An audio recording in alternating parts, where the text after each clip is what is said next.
Додека Македонија следната недела овде во Брисел се очекува да биде повторно опомената за уставните измени кои што не ги исполни, обврска која што државата ја превзема во 2022 година. Напредокот на Црна Гора и Албанија денеска овде во Брисел потенцирани како клучни за високата поддршка на земјите од Западен Балкан за членството во Европската Унија. 64% за сите земји вкупно од Западен Балкан поддршка за Европската Унија во истражувањето Балкански барометар кој што денеска го презентира од регионалниот центар за соработка. Македонија во тоа истражување има 62% на граѓани кои што ја поддржуваат Европската Унија. Но интересно е дека од тие 64% од земјите на Западен Балкан, само 26% од граѓаните веруваат дека членство на која и да е земја од Западен Балкан до 2030 година може да се случи во Европската Унија. Исполнувањето на копенхашките критериуми, меѓутоа и билатералните условувања и спорови како оној во случајот меѓу Македонија и Бугарија, доказ за пречките кои што земјите ги имаат на патот кон Европската Унија и кои што се ведочат и се причина за граѓаните да се чувствуваат разочарани од неа.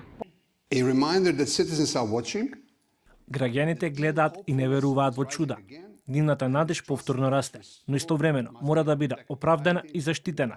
Се надевам дека се согласувате со мене. Мора да бидеме свесни дека оптимизмот може лесно да има несакани ефекти и да стане песимизам, доколку не продолжиме да управуваме со она што од нас се очекува. Затоа треба да ја погледнеме по широката рамка. Граѓаните, институциите, владите, луѓето во Западен Балкан не бараат чуда, туку бараат резултати. Сакаат прогрес кој ќе донесе доверба кај нив. Затоа мора да испорачаме резултати. Според истражувањето, граѓаните на сите земји во Западен Балкан ги имаат истите проблеми. Висока инфлација, економска нестабилност, неверување во политичките институции, меѓутоа и во политичарите кои што ги водат тие институции. Поддршката за членството во Европската Унија е највисоко од младите, кои што дури 68% сакаат да ја напуштат својата земја и да се преселат во некоја од земјите на Европската Унија. Пораката од Брисел до сите земји на Западен Балкан е да се ја зајакнат меѓусебната соработка. Бидејќи со подобрување на животот на нивните граѓани, ќе стигнат поблиску и до Европската Унија. Да разговараат за работите кои што ги поврзуваат, а не за работите кои што ги раздвојуваат. Tu treba vratiti fokus i ja mislim da je tu... Треба да го насочиме фокусот кон вистински проблеми. Тука силата на медиумите е од исклучителна виталност и стратешка важност и потребно е на луѓето јасно и да им се представи кои се сите бенефити од тоа што ние се обидуваме да го оствариме. Затоа е важно во регионот да најдеме заеднички именител, а настрана да ги тргнеме проблемите кои имаат идентитетски и историски прашања. И тоа е проблем низ целиот Балкан кој мора да биде надминат. Брисел во исто време е многу блиску, но и многу далеку од земјите на Западен Балкан.